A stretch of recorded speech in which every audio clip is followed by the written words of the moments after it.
dan saksi dipastikan sudah hadir pada pagi hari ini.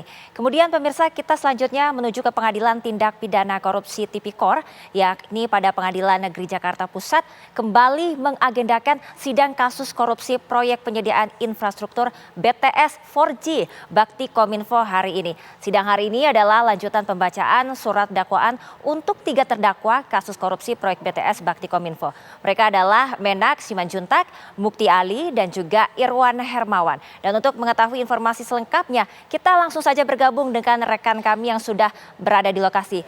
Selamat pagi Tiara, silakan dengan laporan Anda. Selamat pagi Prima dan juga pemirsa. Hari ini Menteri Komunikasi dan Informatika Nonaktif Johnny G. Plate akan kembali menjalani sidang lanjutan dugaan tindak pidana korupsi di Pengadilan Tipikor Jakarta berkaitan dengan penyediaan tower BTS 4G dan juga infrastruktur pendukung Badan Aksesibilitas Telekomunikasi dan Informasi Bakti.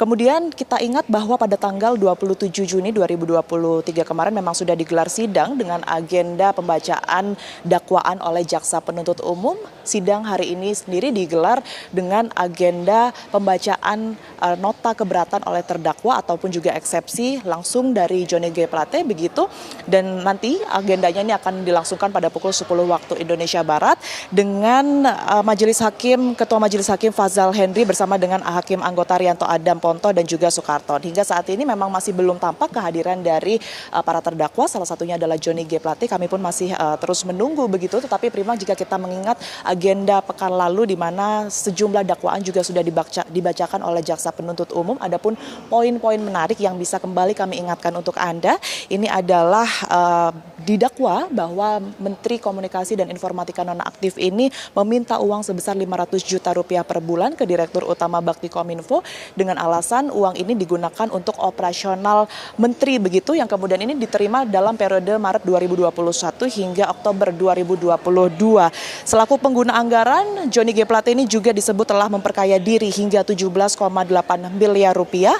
Dan tidak hanya itu, dakwaan lain ini juga menyebut bahwa Johnny G. Plate meminta uang untuk kepentingan pribadi sejumlah 1,95 miliar rupiah.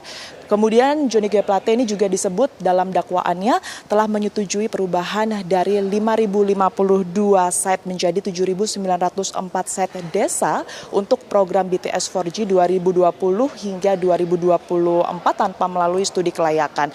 Ini kemudian yang nantinya poin-poin dakwaan yang akan disanggah. Jika kita mengingat pada pekan lalu pihak Johnny G. Plate ini juga sudah mencoba untuk menyanggah dan juga menyatakan keberatannya, namun dari majelis hakim sendiri menyebut bahwa pembuktian ada tidaknya pidana ini nanti akan dilakukan dengan agenda persidangan terpisah. Kita akan sama-sama menunggu dan juga menyaksikan langsung seperti apa jalannya persidangan kedua dari Menteri Komunikasi dan Informatika Nonaktif Johnny G. Plate. Kami kembalikan ke Prima. Baik, Tiara Harahap melaporkan langsung dari Pengadilan Tipikor Jakarta.